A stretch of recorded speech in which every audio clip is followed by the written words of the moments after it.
¿Ah? ¡Qué delicia! Rico. Ella es apasionada, arriesgada, una excelente periodista. Nació en Bogotá, pero se crió en el Willam. ¡Se Y hoy crió vamos a tenerla allá! aquí para hablar... para hablar de muchas cositas interesantes, conocer de su vida, muchas anécdotas, sus navidades. Una niña de regalos muy sencillos. También vamos a hablar de los grandes retos de su vida y los grandes maestros. Ella es... ¡Margarita Rojas! Buen día, Margarita, bienvenida. Buenos días, Marcelo y Moni. Un gusto estar con ustedes en Bravísimo. Bueno, sábado en la noche, buena seriecita, plan familiar y el domingo, bueno, te pusimos a madrugar porque el resto de la familia duerme en este momento. Sí, en esta casa se duerme hasta tardecito los fines Qué de semana. rico. Y los niños van creciendo como son los papás, entonces son más trasnochadores que madrugadores. Ok. Moni. Vienes de una familia muy bonita. Por un lado, tu mamá, una mujer apasionada por las artes, por la pintura, por la escultura, las artesanías. Y tu papá también un hombre muy generoso, muy bondadoso, un hombre muy bueno que hace todo de corazón y que cree que no existe el mal, definitivamente. Sí, sí. Pues yo tengo una familia muy bonita en el sentido que me he sentido muy privilegiada por los papás que me regaló la vida. Mi hermanito se murió muy temprano y entonces crecí hija única y digamos que eso es algo que hoy en día que tengo hijos, hermanos, lamento porque veo la maravilla de tener hermanos en la vida. Pero mis papás pues me han dado lo mejor que han tenido, me sentí siempre muy rodeada de amor, con una infancia muy rodeada de amor, también por ese mismo hecho de ser hija única y bueno, pues sí, la verdad es que tengo unos papás muy valiosos, gracias a Dios. Hablemos de ese tema un poquito, Margarita, porque yo estoy en esa disyuntiva. Con mi esposa estamos mirando, tenemos un hijo de 2 años, 8 meses, y estamos ahí. ¿Será que sí nos arriesgamos con el otro? No sé, hay mucha gente en el mundo, las oportunidades, qué sé yo. Háblanos un poco desde tu perspectiva. ¿Cómo es crecer como hija única? ¿Cómo jugabas? ¿Solitaria un poco? ¿Introvertida? ¿O definitivamente eso no marca en definitiva un carácter particular en ti? Pues yo nunca sentí en la vida que me había hecho falta un hermano, porque no lo tenía, así que uno no extraña lo que no ha conocido. Pero ahora en la adultez sí me doy cuenta de la importancia de los hermanos y cuando empezamos a tener a nuestros hijos, yo siempre había pensado que iba a tener un hijo único también. Pero la verdad es que nuestro segundo hijo llegó muy rápido y a mí me planteó una cantidad de conflictos en ese momento y yo lo sentía casi como una traición a Joaquín, a mi primer hijo. Y Dora Glotman, que era mi compañera de Inter en ese momento y que ya era mamá de 2 niñas, acababa de ser mamá, me decía, mira, no te preocupes que un hermano es el mejor regalo que tú le puedes dar en la vida a tu hijo. Es el mejor regalo y ahora yo estoy segura que es así.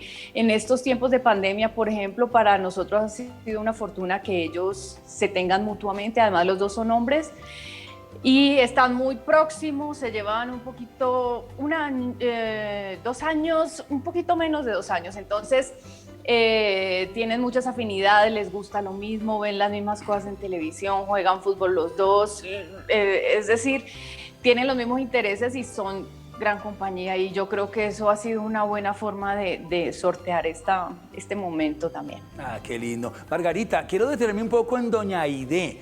¿De dónde nace allá en esa provincia pequeñita del Huila su gusto por el arte?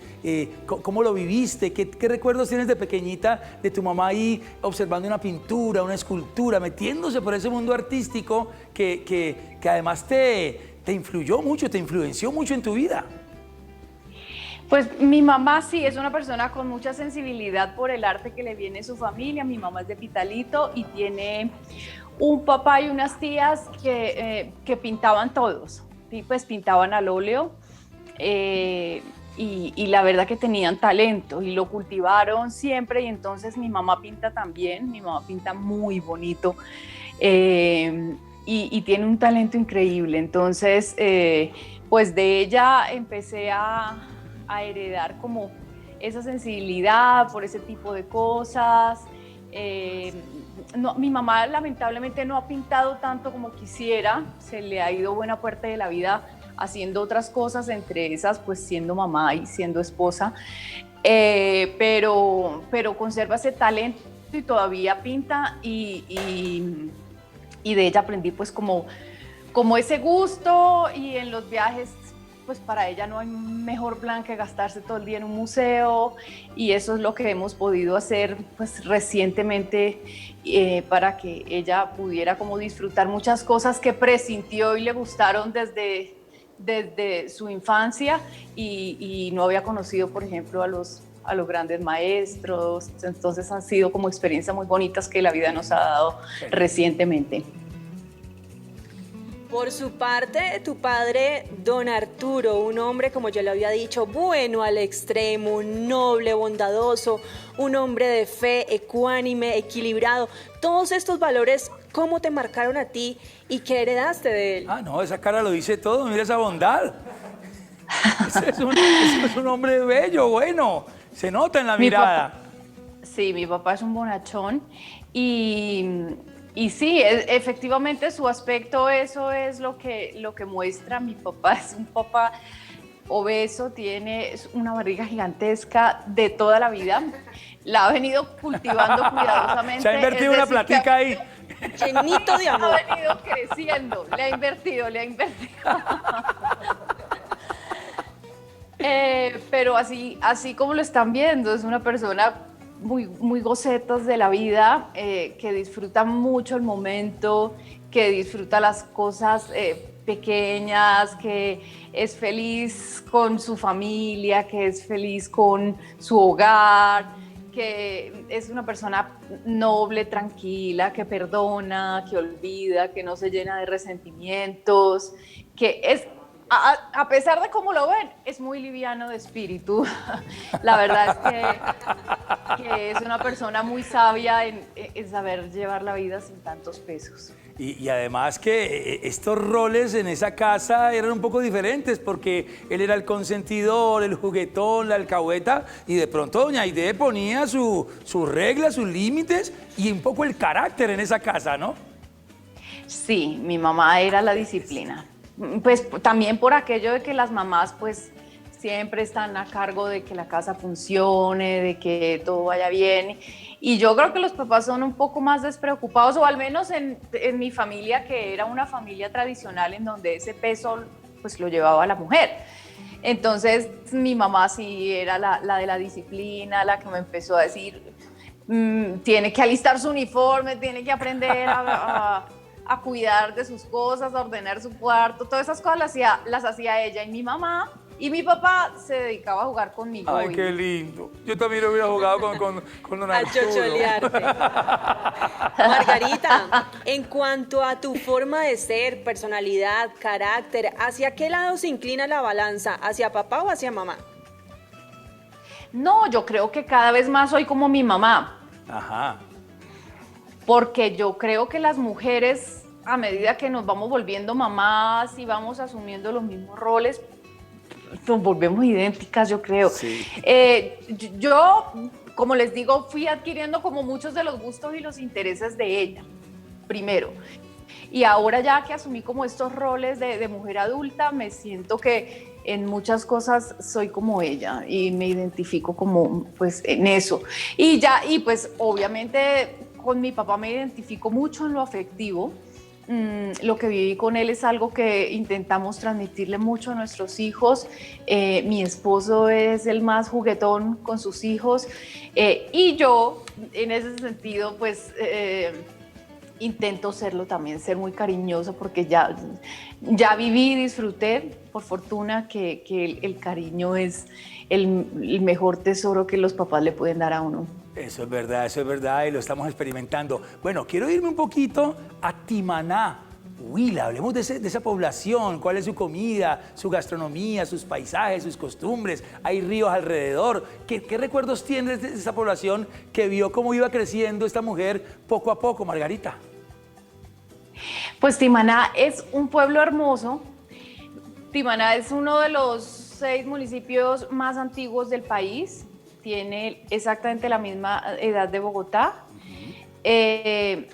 que creo que son 482 años justamente, y se conmemoran ahorita en diciembre, por la misma época además. Es decir, que a la par que estaban fundando Bogotá, había una serie de conquistadores expedicionarios que ya iban más hacia el sur y en ese momento fundaron Timaná. Entonces Timaná tiene una historia muy bonita porque además ahí se asentaba una zona que dominaba la cacica Gaitana, y es una mujer que dirigió como la resistencia más fuerte indígena a la colonización o a la conquista española en ese momento. Y hubo una resistencia muy fuerte. Ella aglutinó todas las tribus del sur y hubo digamos que una revolución, por decir de alguna manera, indígena que contuvo muy fuerte ese avance, que le costó la vida a ese colonizador de ese momento, Pedro Añasco. Y pues la historia es importante, digamos, William Ospina lo ha contado en algunas de sus historias, entre ellas creo que El ojo de la serpiente, y es importante en la historia de Colombia.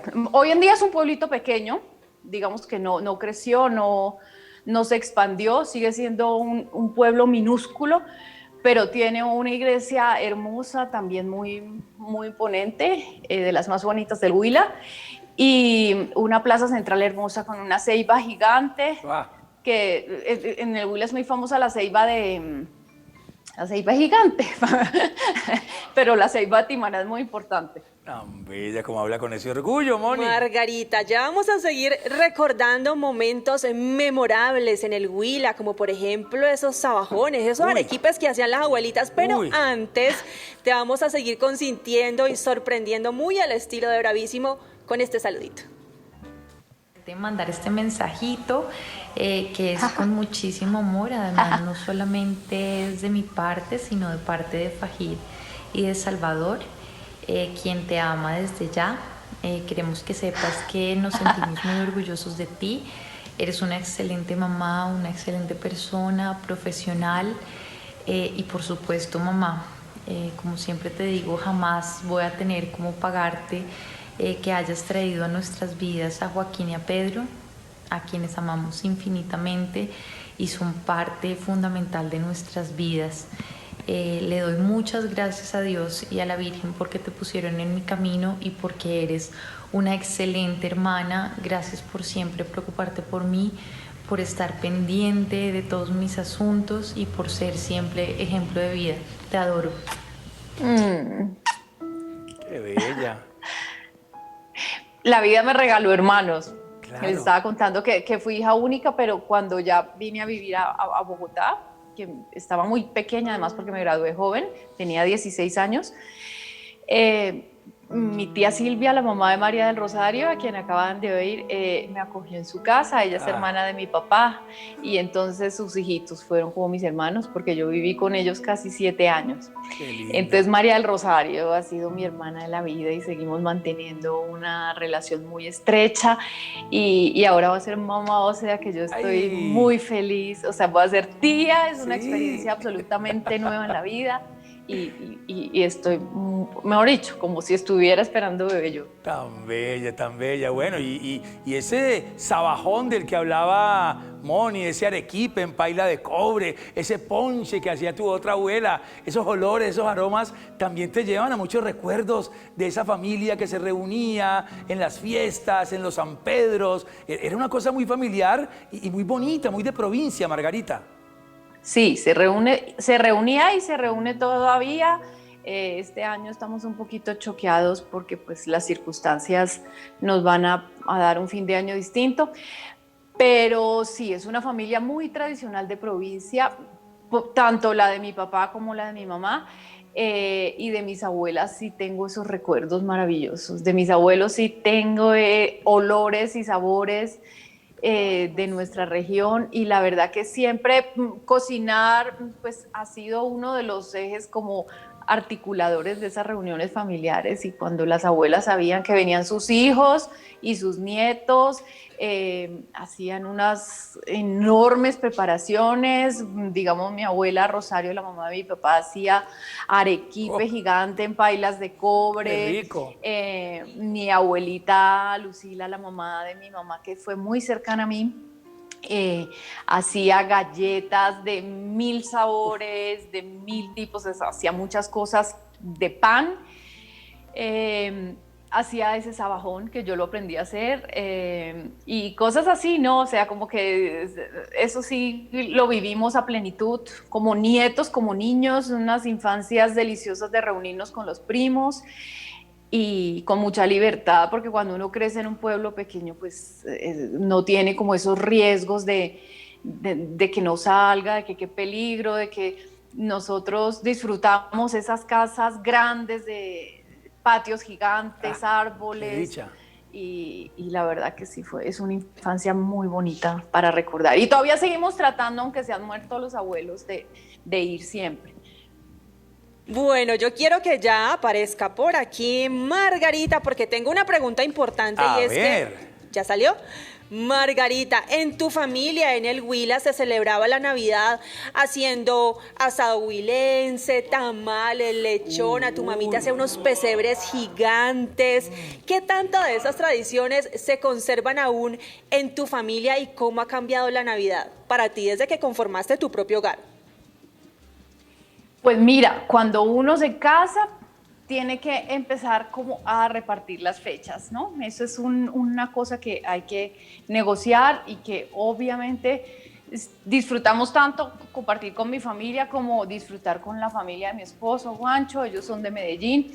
Entonces, en algunas Navidades tenemos unas faenas impresionantes de ir a Medellín el fin de semana de la Navidad y luego regresar e ir al Huila el fin de semana del Año Nuevo.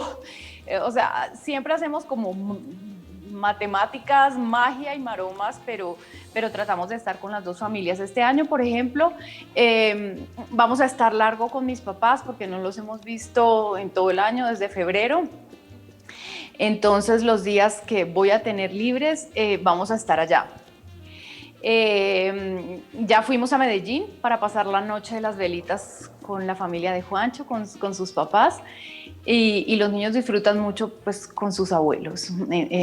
La llegada de los hijos es como una energía renovada en la magia de la Navidad. Uno cuando va siendo adulto pues le va perdiendo, digamos, un poquito de misticismo, por decir algo, o de magia. Pero cuando los niños vuelven, como que es un recargar en ese espíritu y nos alimenta mucho como adultos y como familia. Entonces, pues es lindo la Navidad. Bonito, qué lindo.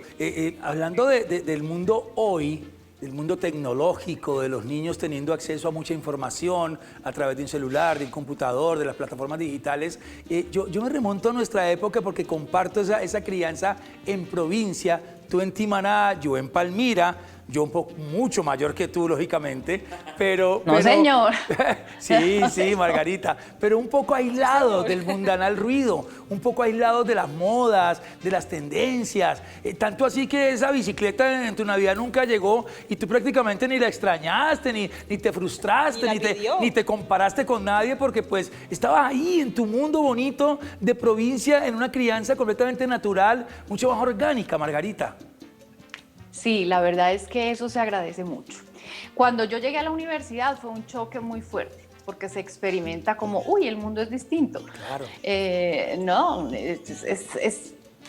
son valores distintos y uno conoce como otras formas de ser y de tener y de sentir y de valorar.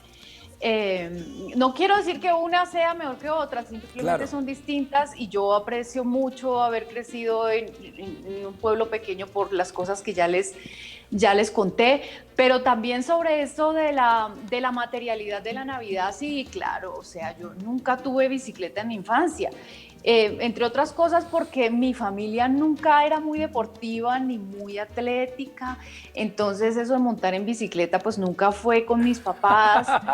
Así que yo le digo a Juancho, mi primera bicicleta me la regaló él.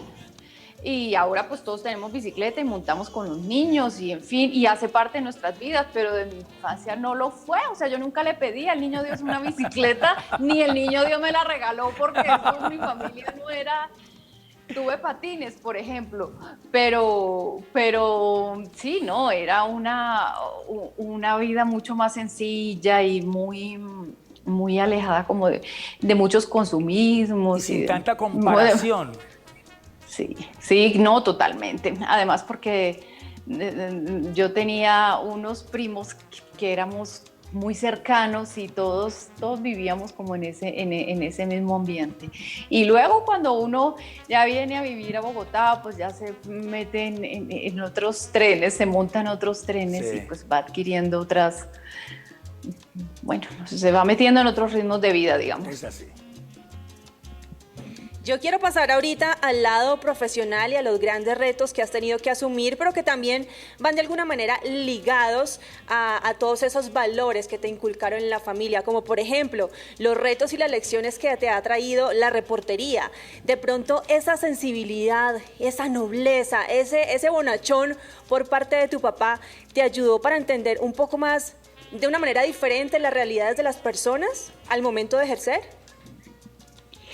Pues sí, yo creo que uno, pues de sus experiencias va formando su personalidad y la reportería le da a uno muchas lecciones de vida. O sea, hoy en día yo soy pues como una suma también de lo que aprendí experimentando las realidades humanas que son difíciles, teniendo contacto con otras realidades, porque hemos visto que vamos creciendo en nuestras burbujas, cualquiera que sean, en nuestros munditos, y a veces no tenemos mucha conciencia de que otras personas se la pasan mal, de que hay mundos diferentes y mucha necesidad, ¿no? A unas cuadras de nuestra casa. Entonces, yo en mi pueblo pues lo experimentaba porque pues al ser más pequeño uno tiene más contacto con mucha gente. Pero yo sí veo que la gente de las ciudades, lamentablemente los niños y eso, crecen muy ajenos a los mundos que no son los de ellos. Y luego cuando uno viaja y tiene que cubrir desastres y tiene que cubrir tragedias y bueno, necesidades, se va haciendo cada vez más consciente del país en el que vivimos, de nuestra responsabilidad como profesionales, pero también sobre todo como ciudadanos, ¿no? Como seres humanos, de tratar de ayudar un poquito. Yo creo que ayudar debería estar dentro de las tareas de todos los días o de todas las vidas, ¿no? Sí, un periodismo con propósito, con fundamento, no simplemente informar de dientes para afuera, sino también ponerse un poco en los zapatos de esas historias que son reales, que existen y que, como lo acabas de decir sabiamente, están a 2 cuadras de la casa. No sé si esta persona estaba a 2 cuadras de la casa, pero sí está muy cerquita de tu vida. Mira quién se manifiesta. Mi querida Lilia Margarita, cuánto admirarla, respetarla, honrarla y agradecer por su amistad, que sé que no es un privilegio que tengan muchos. Entrar a su corazón tal vez no sea lo más fácil del mundo, pero yo me honro de tener ese título hace tantos años ya, 30 para ser más exactos, y agradecerle su amistad, su lealtad, su solidaridad, incluso en los momentos más difíciles siempre estaba ahí, y todas sus enseñanzas. La admiro mucho. Un profesor decía alguna vez, hace 30 años en la universidad, que Margarita era brillante. Ajá. Y se quedó corto. Margarita es la persona que para mí mejor escribe en toda la televisión colombiana. ¿Qué? Y me preció muchísimo de ser su amiga y su hermana. Un beso. Ay, tan bella, Metis. Ay. Pero mira esto, ¿ah? Varios secretos reveló ella. Varios. Empezando por el Lilia, que no lo teníamos. Y segundo, esa pasión por escribir, Margarita. ¿Eso en qué va? ¿Estás desarrollando algún proyecto de literatura o de novela o de crónica? ¿Te apasiona el tema de escribir, como lo dijo tu amiga? Pues sí, Lilia Margarita es mi nombre. Lilia la verdad. Margarita, me da el favor y arregle su uniforme. Lilia Margarita. Tal cual. Nunca mejor dicho, así era. Y pues después uno se va dando cuenta que le va como sobrando un nombre cuando va creciendo. Sí. Yo por eso mis hijos tienen nombres simples, un solo nombre. Porque el nombre compuesto es como que al final uno termina usando uno y no le... La verdad es que hoy en día yo me identifico más con Margarita, Lilia me parece más como de señora y Lilia Margarita me parece innecesario, pues muy largo. Entonces Y me quedé con el regaño, Margarita. suena a regaño. ¿Cierto? Ah, bueno. Pero todavía, como estamos hablando tanto de Timaná, pues allá si usted va conmigo, mucha gente todavía me dice Lilia Margarita. Así. Sí.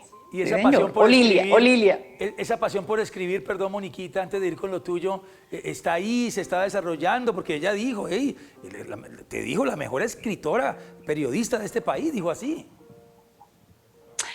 Ay, bueno, ella siempre es muy generosa con mi trabajo, yo lo aprecio mucho, o sea, esos comentarios que ella dijo son como palabras muy mayores, yo me siento muy honrada.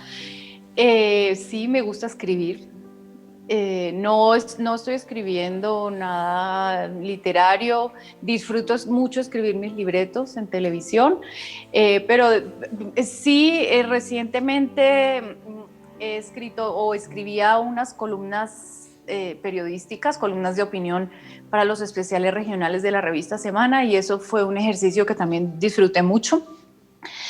Pero no, de pronto es algo que me gustaría hacer, sí, pero más en el mediano plazo o pensando como en los años por venir, a lo mejor sí me gustaría ensayar. Pero como para continuar con el hilo, agradecerle mucho a Gloria su amistad, es verdad, hemos sido amigas de hace 30 años y ella decía que en las buenas y en las malas, que creo que es como lo más importante de la amistad y aprovecho para compartirles que ella y mucha gente en Caracol Televisión están pasando por un momento muy triste porque se murió Luis Calle. Sí. Nuestro vicepresidente de contenidos y señora. entonces hoy es un día triste para nosotros también, sí. así que... Es verdad, es verdad. Paz en su tumba y solidaridad, por supuesto, con todos sus compañeros de trabajo y con su familia. Lo decía también ahí tu amiga que una mente brillante desde la universidad, no solamente una gran escritora y una mujer muy disciplinada. A esta hora más corazones, más personas cercanas quieren mandarte saluditos. Hola La Mángara, qué rico poderte expresar públicamente el cariño, la admiración que siento por ti, con tantos años de conocerte, tanto en lo profesional como en lo personal. Pues hay muchas cosas lindas que decir de ti, en lo profesional por supuesto, tu rigor, tu compromiso, tu trayectoria, tu seriedad, tu sensibilidad para cubrir tantos temas. Y en lo personal pues como esa calidez, ese cariño que tú siempre irradias y como esa lealtad tan bonita. Eres una mujer pues muy valiosa y a mi vida le has aportado muchas cosas lindas. Chao, chao y saludos allá a todo el mundo en Bravísima. Ay, Clau. Qué linda. No, pues me siento muy honrada, dicho por ella, imagínate lo que puedo sentir. Yo quiero mucho a Claudia Palacios desde hace mucho tiempo también. Nos conocimos en Caracol y desde entonces hemos sido amigas, no tan cercanas físicamente por cosas de la vida de ella, por cosas de la vida mía. Pero yo creo que es un cariño mutuo, es una admiración profesional mutua. Y ha sido como una amistad construida poquito a poco sobre cosas, digamos, firmes y permanentes. Así que yo la tengo también muy adentro de mi corazón. como mujeres, como colegas, como compañeras de estas, entre comillas, luchas que ustedes comparten. Bueno, hay maestros que marcan nuestra vida, no necesariamente que los hubiéramos conocido, que hubieran sido nuestros profesores, pero se convierten en maestros. Y yo quiero que de manera muy concreta, en una frase bien concreta, nos describas a cada uno de estos maestros que definitivamente te han marcado la vida. Y comencemos por este, por favor. Pues Gabo, yo no tuve la suerte de trabajar con él. Muchas de las personas que conozco sí porque trabajaron en QAP y eso fue un verdadero privilegio los años en que él hizo periodismo, esa etapa final, digamos. Pero pues sí, para todos los que somos periodistas sabemos que él es nuestro gran maestro en Colombia y que él nos enseñó que cualquier historia, cualquier hecho de reportería que para nosotros se quedaría en un suceso simple y fugaz de la historia del día, en sus manos se podía convertir en una novela, en una pieza literaria o en el punto de partida de una gran imaginación que nos ha dejado pues, los tesoros que ya conocemos todos. Vamos con este siguiente maestro, referente de vida. Truman Capote. Sí, señora. Truman Capote, pues, viene de la tradición estadounidense y él nos enseñó algo que es con lo que soñamos todos en el fondo, que una reportería bien hecha y una reportería suficientemente profunda pues, se convierte en la materia prima de una novela, de un libro o de una pieza magistral, ¿no? Porque es que a veces la reportería vista como la tarea del día o el suceso fugaz, pues puede dejar perder muchas historias. Claro. Pero la reportería bien hecha y bien escrita, pues se convierte en unas piezas maravillosas.